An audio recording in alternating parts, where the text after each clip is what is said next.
Hello, this is Kevin Benedict, Senior Analyst for Digital Transformation Mobility here at Cognizant, and I want to thank you for joining us today. I'm super excited about the topic we're going to be covering today, and in fact, we have two experts here on this topic. We're going to be talking about robotics, we're going to be talking about intelligent process automation, and all kinds of really cool stuff that I've never had a chance to have an in-depth discussion on.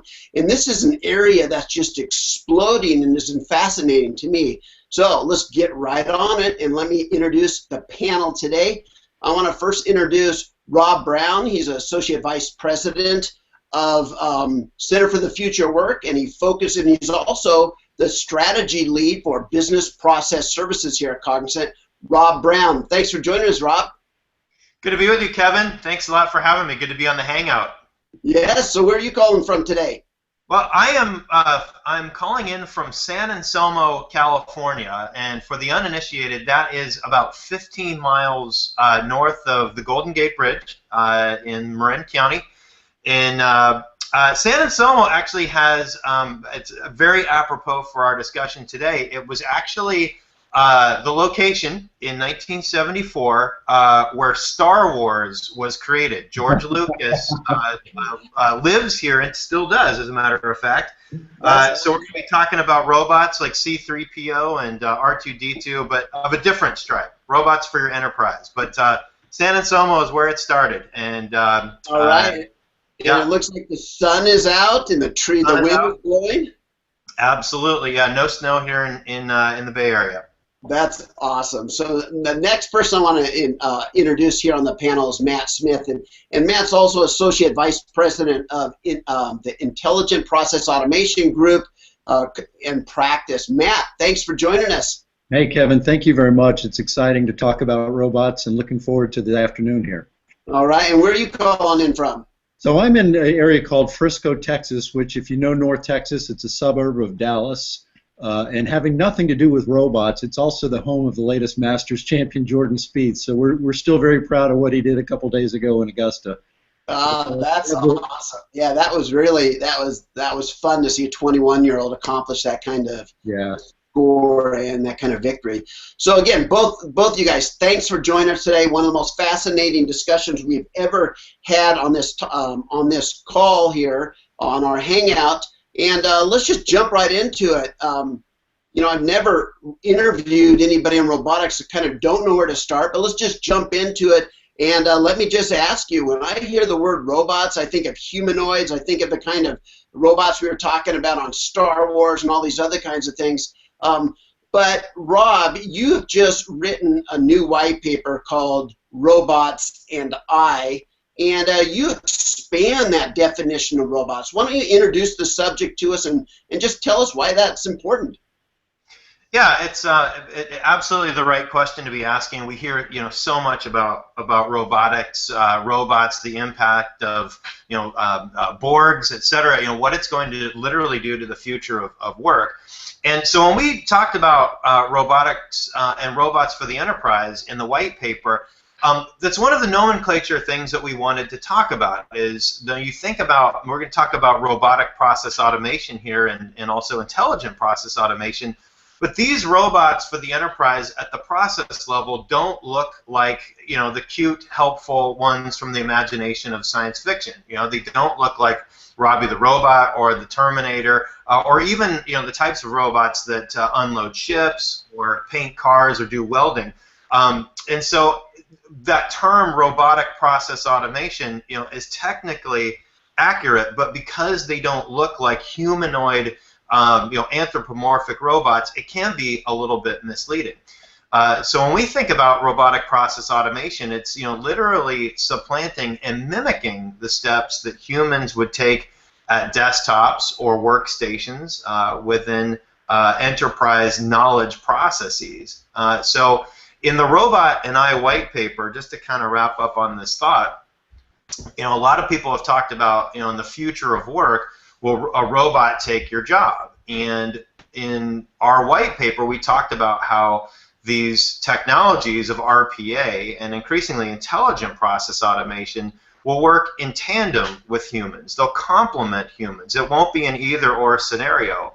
And so that notion kind of came to mind that, you know, there's the famous Isaac Asimov book and then movie, I, Robot, where it's sort of a dystopian view of what can go wrong.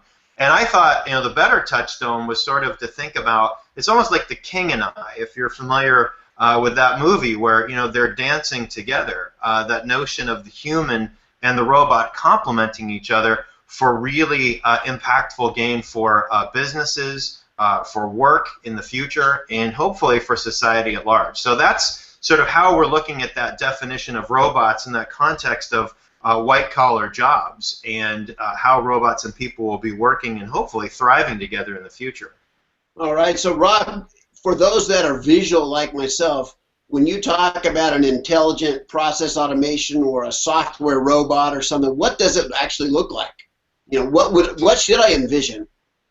Yeah, it's a great question, and you know, Matt, we'll have you chime in here in a second as well. But you know, for a lot of these very sophisticated software tools of automation today, they can be screen scraping macros. They can be overlaid on top of existing core software systems, and either work together at the desktop level with a human, right? So on a repetitive and rote task, or they can be applied as a batch process as well, and sort of be running in the background. And so in terms of what that looks like, again, it can look you know, very simplistically like a macro that's running at scale, but the impact, you know, this is the key, the impact that these robots are driving is real, and they're with us today, and they're being applied to all different kinds of processes that they've never been able to be applied to before. So that's the real difference and why it's a relevant part of the discussion today. Yeah.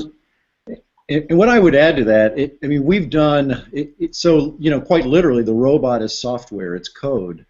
But when we're showing clients processes that before were manual, and so you picture a knowledge worker at a desktop environment, and they're taking data off of one screen, they drop it into a, you know, let's say Excel, they do something with it in Excel, and then they take the output of that and they move it into the next application down the path.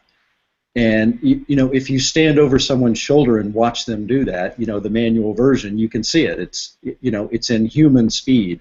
When we've automated processes for clients, and it's now the process robot that is executing the task, you literally cannot see the process. It is moving that fast. So to actually demo it for clients so that they believe that it's really happening, we put stops and breaks into the routine so that they can visually see what the robot is now doing, where it's manipulating those systems that before it was a person. Now it's going as fast as the processors that it's running on will move, and as we know, that's really, really quick, and it gets faster every year.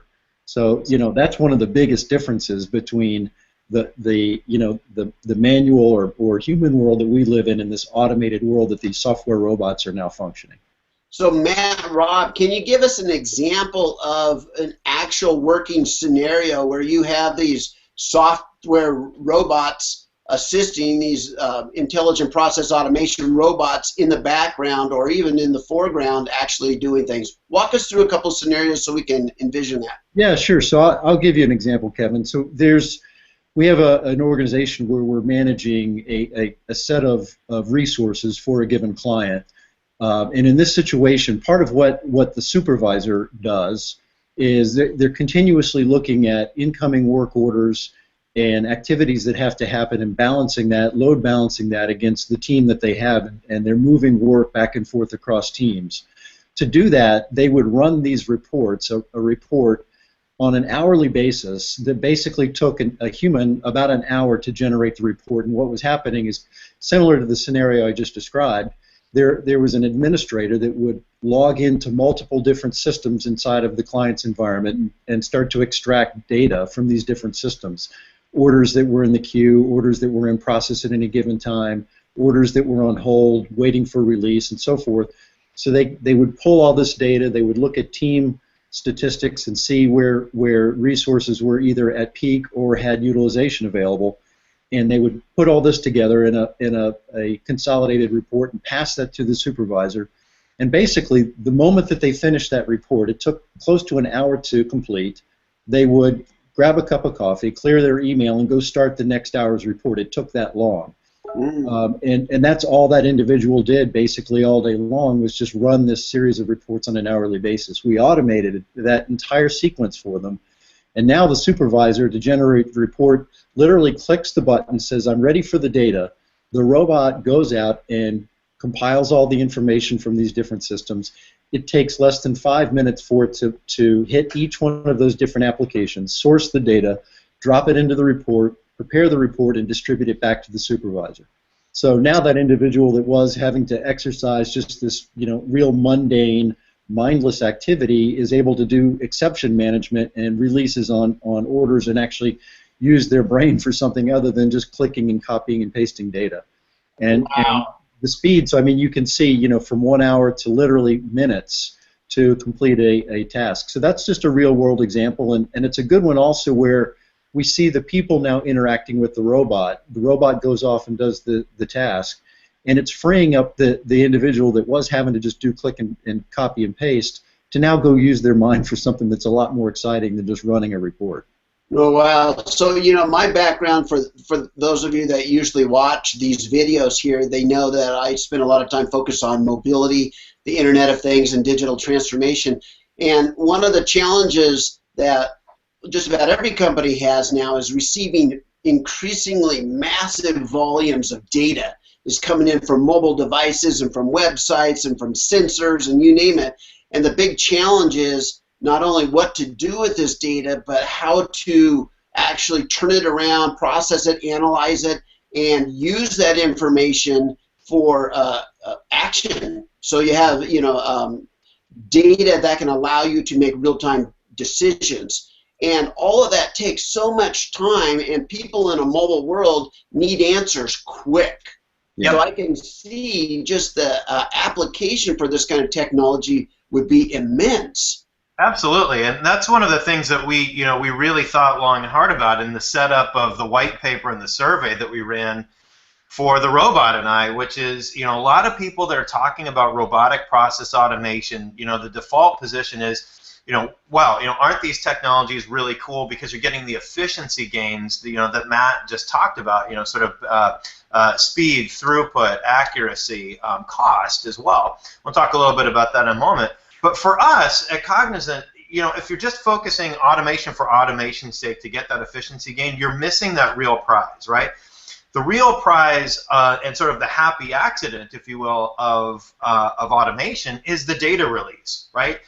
By automating these processes, you are freeing up and closing a loop of the process to get to that data release much, much faster. And in some cases, as Matt talked about, it's instantaneous.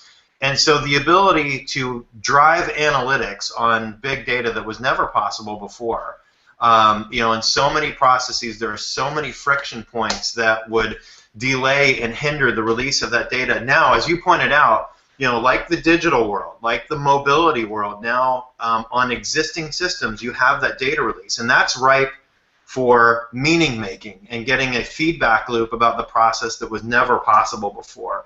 So pretty quickly you can see, this linear arc of what we at Cognizant call intelligent process automation. It's sort of that race to the bottom to get to the top of that data yield.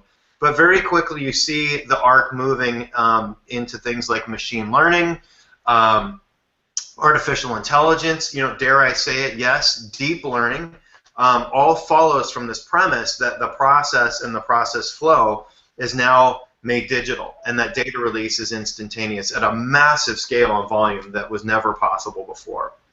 Now, walk me through that part. I didn't connect it quite, Rob. So you're automating all these processes, this rote work that you had just humans kind of plodding along and doing. Now you've automated those, so it's basically augmenting the work of the humans, the supervisors. They now can focus on different kinds of things, and they're being assisted by these intelligent automated processes. So you have all that happening. Where's the data spinning off?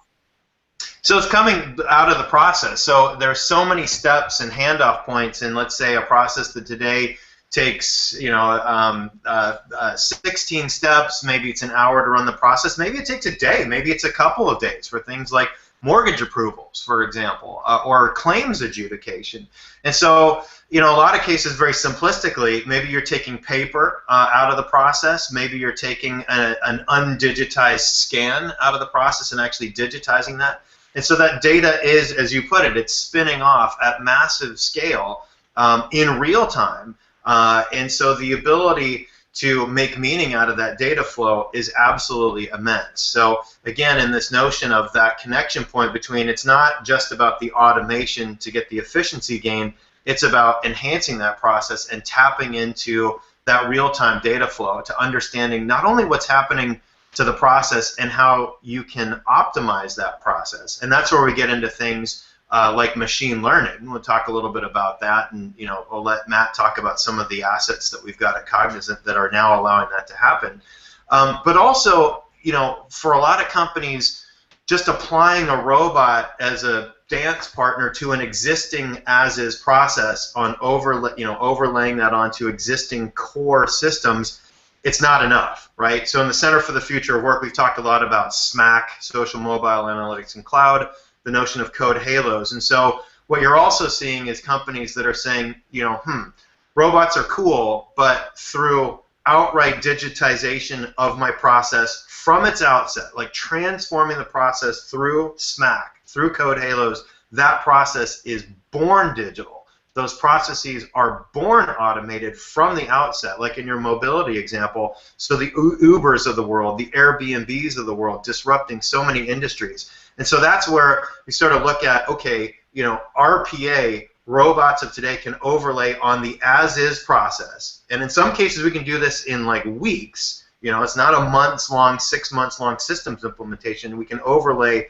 in weeks. But that digital transformation, sort of that run the process differently side of the story, you're going to see that spinning up very quickly. And so that interplay of RPA today to free up capital to allow for other transformations to occur, there's a symbiosis that's happening there as well in terms of the process services space. And that's where things like, you know, BPO from Cognizant, you know, things out of our healthcare practice. We're also applying this in areas like applications testing and quality assurance. You can look at intelligent process automation up and down that stack of services. But there's different directions that I think you're going to see companies taking very, very quickly in terms of, do I run it better today, or do I need to think long term in terms of the digital arc of where SMAC technologies can apply, and I can digitize this process flow right from the outset and make it born digital. Well, I'm just sitting here thinking, I can think of probably 3 examples that I'm personally involved in. One, I use this exercise app called Runtastic. When I'm running up in the Boise foothills here, when I stop, a voice comes on and says, we have stopped your workout. And then when I start running again after I take a picture or tie my shoe or whatever, it says, we have now started your workout. Now, I didn't tell it to do any of that. That's a software agent, if you would, that's watching the GPS and watching the accelerometer and does all that stuff on its own, and then provides me with the data that's already calculated my downtime so it doesn't impact the exercise algorithm. So, I mean, I didn't ask it to do that. Also, when I asked Suri to look up things, I don't have to tell her to search. I know. She knows that when I give her an instruction, she's supposed to go do all these different things on her own. So that's another example of a software agent with a voice API. One other that I can think of is I've done a lot of work in the area of field services. And for a lot of these very large field service organizations that have 5,000, 10,000 service techs in the field, to impact and to optimize their schedule every single day is a massive exercise. And so they built all these automated, basically artificial intelligence engines that will automatically and dynamically adjust every service tech's schedule minute by minute. So every person, no matter how long, if they're over on one job or under on another, it optimizes their schedule, all without human intervention. So I've seen those 3 examples in my own life. Matt, what other kinds of things are you working on and seeing out there in the field? So there's a couple. There's one that you know is kind of we'll call it a somewhat mundane example of the data and how it gets used. And so this is in a loan application process. And so we automated for a client the entire end-to-end process of loan apps coming in across the website. So formally an individual would take that data, they'd review the application, and they look at income levels, they look at current balance outstanding, they look at credit scores, they look at any delinquencies and so forth, and they make a yes-no decision.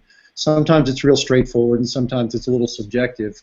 They either ultimately approve, or they disapprove, or they park it to the side for another level of analysis, and then they moved on to the next application. And what the people did not do consistently, even though it's part of the job spec, is annotate every time they touched any aspect of that process and say, okay, I reviewed this application, here's all the characteristics, then I moved it to the next stage, and here's what I decided, and here's why, and then I moved it to the next stage, and so forth. And so you can kind of see the progression. So this organization, after we implemented IPA for this loan approval process, they were able to take the analytics, the data that came out of this process. So now there's robots that are taking the data, they're reviewing, they're following a set of rules, which is one of the characteristic definitions of robotic process automation. It's rules-based processes, so they're looking at the rules and following those rules to make yes-no decisions as they go through the process. The audit log that was created of all the loans that were declined created this mountain of data, as Rob's called it, that this financial organization was able to take that, pass that off to an analysis team to really start to dig in and say, okay, we're disapproving loans for these reasons this often. And over a period of time, really look at some strong trending and start to decide in some cases, look, we can modify this. This loan, it got disapproved. This whole group got disapproved for these characteristics. They then got parked to another exception desk, and ultimately 90% of them did get approved. So why don't we just change some of the business rules, speed that up? The customers applying for the loan are happier. The organization writing the loan is happier because they're generating the interest income. And so it's just kind of a real simple, real-world example of where the analytics get created by the robots. They then get analyzed, and they cause the change in the process that benefits everybody that's involved in it. That's brilliant. Well, it's yeah. I mean, it's, you know, the term's overused, but it's low-hanging fruit when you're starting to automate and you get the chance to see examples like that. Another one that we're experimenting with, it's a little further down the road, but automation is enabling a lot of the digital strategies that organizations have today. So you described the process you go through with Fitbit or whatever device you're using that tracks your exercise routine. If you take that a little bit of a step further, and instead of the device monitoring your workout, it was keeping track of your health activities throughout the course of the day, 7/24, and that data was being fed into a desk of healthcare experts that are now looking at the synthesis and the analysis of all that data. So much like if you've been in a hospital environment, you know there's always that team of nurses sitting outside of the hospital room watching data, and the patients in the room. What if we could send patients home either quicker, or we don't have to check them into hospitals at all? They can stay at home because devices transmitting data are letting experts look at this information, and RPA is going to play a role in between that because it's going to analyze and compile and report on that data. So the experts are simply looking at the output and saying, here's something I need to go, escalate, or maybe we need to make a change in prescription, or maybe we need to ask this individual to come in and see a medical expert. So there's just a lot of changes in automation. I mean, those are some of the bright sides that we're already seeing organizations start to think about as they look at what automation is enabling inside of their organizations. Yeah, what occurs to me, Matt, is that there's probably opportunities for many new kinds of business opportunities and services that once these basic technologies are in place, these platforms are available, then you can start overlaying new kinds of business services and everything, and that might also spin off, a whole entrepreneurial movement. Yeah, we really think so, and a lot of the studies that focus on automation and is it a job killer? What they conclude is that the reality is we've seen in a lot of times in the past these waves of technology change across industries. There's a shift. There's jobs that get replaced or get automated away. I mean, much like when typing pools disappeared when word processors showed up on PCs across organizations. I mean, you no longer needed a typing pool to do that kind of work. but those individuals don't go away. Their skill sets evolve to the new tasks, and sometimes it's just shifting roles and responsibilities in an organization, and sometimes entire new businesses are getting created because of the automation that's now enabled something new where it previously you couldn't even imagine it, and now it's right in front of us. So there's lots of really good examples of that happening. Brilliant. So let's get back to you, Rob. Rob, you just did this report. Why don't you walk us through kind of who you surveyed, what are the results, what were the questions you were asking, what were the results that you were trying to find, Yeah. and what were the results, I guess would be a better way of putting that. Yeah, so the Robot and I white paper was set up as a survey. We tapped 537 executives as a part of that across North America and Europe. And what was really interesting is we wanted to tap into a few themes as a part of the hypothesis. So the money issue, right? How much cost savings can you get out of technologies like RPA? And then on the intelligence piece, like what's the meaning that you're getting from the data? So money and meaning. And then specifically, like what do you need to do like on Monday, right? We said there's technologies today that can make this a reality. You know, what are the steps you have to take? So in aggregate, what was cool, we found out a huge finding was that about 20% of the respondents of those 537 executives had already achieved greater than 15% cost savings through automation in just the past year. All right, so that's a lot of money savings already. And you could look at, we looked at the analysis by industry as well. And so a couple of the highlights there that we found that nearly half of the banks that we surveyed had seen significant revenue growth. So at least 10% from the analytics that they got in their front office and their customer-facing functions. So in terms of that connection point between automation and analytics, the analytics piece can help ramp up revenue. And so that was a pretty cool finding. The other thing, just to kind of hit the highlights on this, is that in terms of the survey, you could look at every domain that we surveyed.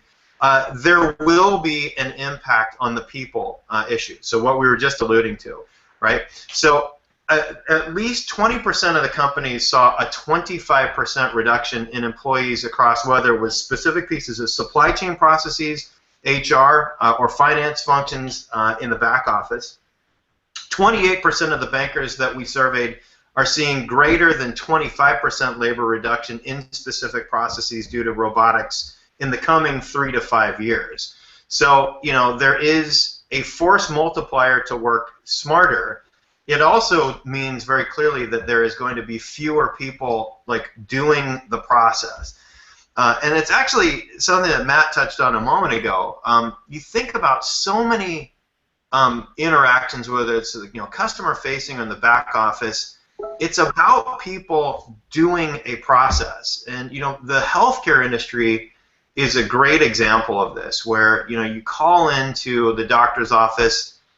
Who are you? Why are you calling? What's the backstory? A lot of the people in those front office functions, let's face it, sometimes they're kind of grumpy and they're not really focused on what's right for the patient. It's because they're so caught up in following a rigid process. And in North America, clearly there's a provider and payer nexus there about how doctors' offices now have to, bill and code for the services that they're providing. If you imagine a scenario where, with intelligent process automation and digitization, a lot of that focus on doing a process, a rote and routine process, was effectively taken care of, that would free up a lot of people to really focus on the patient and the bedside manner and focus on giving the right, care and human-to-human touch that's required in those situations. And I think you could look at just about any industry. Each industry is going to have, if I can use the term, sort of a melting point.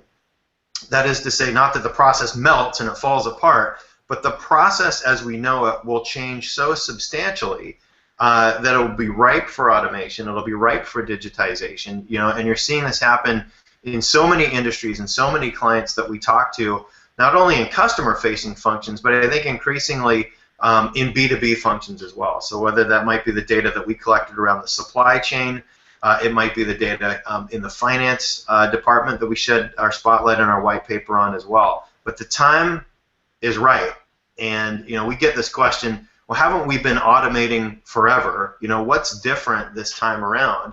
And I think as we talked about at the outset, these are technologies that we call robots, but they overlay on these existing systems that we have today to mimic those human tasks. And that's what's really different about this time now. And I think it's going to lead a lot of businesses to think very differently about what the human-to-human interaction can actually do and lead to, greater satisfaction from a customer perspective. But as Matt alluded to, for even process-level employees, they're going to be able to do things a lot better in the future. But it will definitely have a disruptive effect on jobs as we know them today.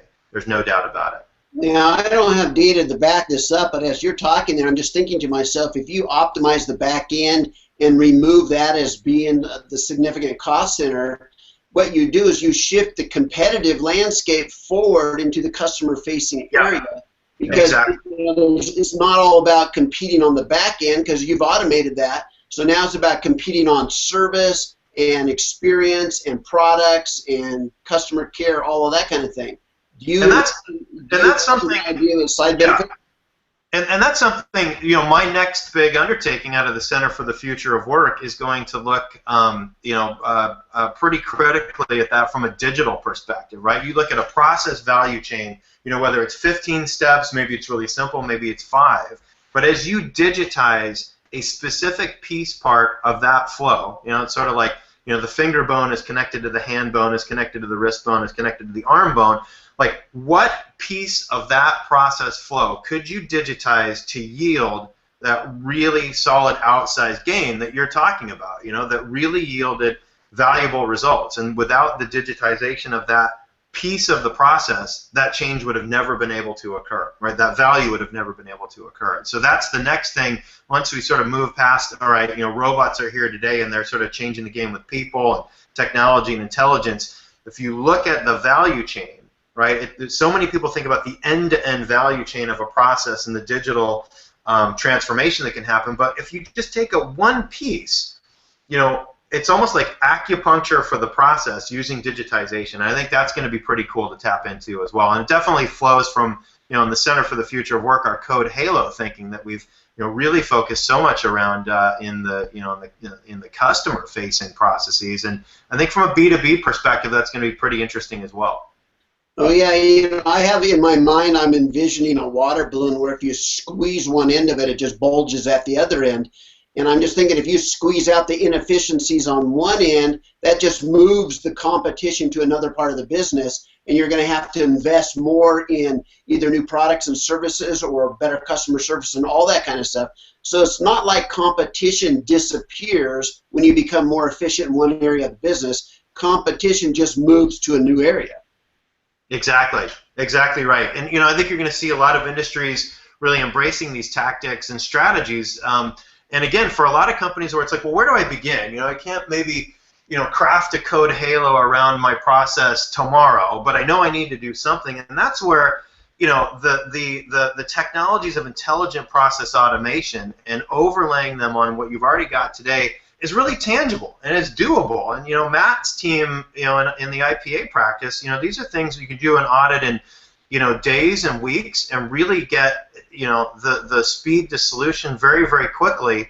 Maybe that does things to your capitalization at the process level that frees up resources to then double down on, okay, now let's take a long term on a true transformative recreate through digital technologies process approach. And I think that's pretty exciting as well. Hey, Matt, so is intelligent process automation, is it a product? Is it a strategy? Is it a platform? Is it a service? What is it?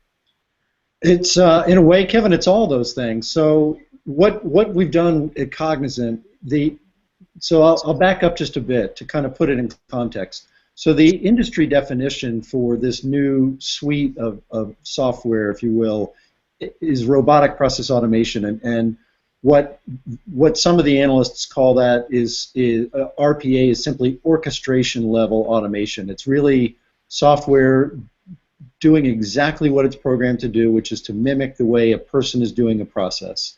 It's done from a technical term point of view, quasi, I guess, it's a presentation layer, meaning you're not doing integration between applications and big systems, so there's not a lot of coding required. As Rob said, that means you can implement faster, and you're building solutions that can be stood up without a lot of cost compared to a lot of traditional approaches to automation.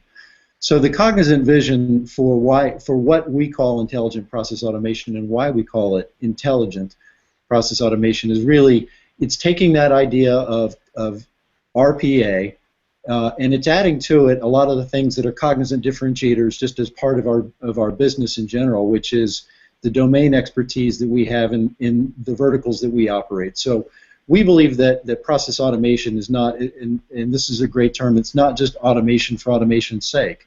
It's putting automation in the right places for the right context and to drive the right kinds of business outcomes. And oftentimes to get to that, it's the domain experts that we have. So these are individuals out of banking or financial services or life sciences or pharma that know those industries frontwards and backwards, and they can see the power of automation, and they can know on our clients' behalf where they can go apply those solutions for them.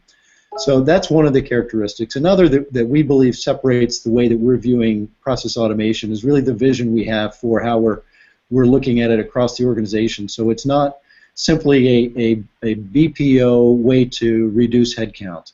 In fact, it's quite the opposite, as Rob has explained. Cognizant's view is that process automation is going to be robots, if you will, smart machines side by side with people. And so, you know, the analogy, the example that we've used in the healthcare environment, I think is a real great example of automation doing what it can do well. So take, for example, a doctor that's in the process of trying to diagnose an individual's illness.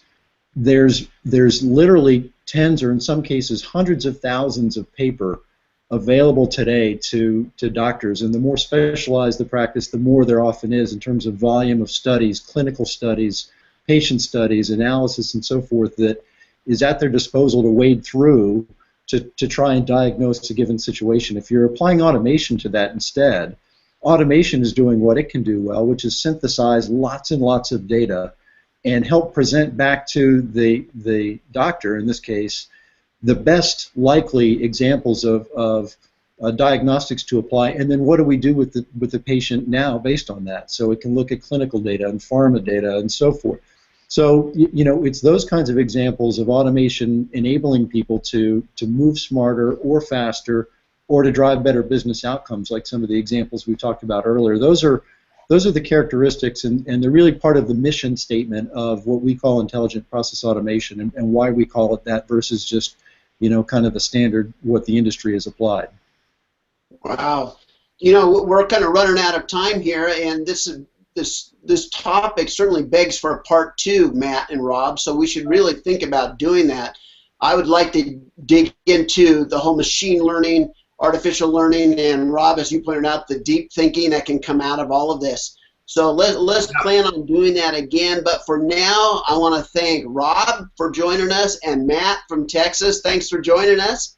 Thank you, Kevin. Thank you, Rob. I want to thank the audience for sticking with us. Thank you very much. Thanks, Kevin.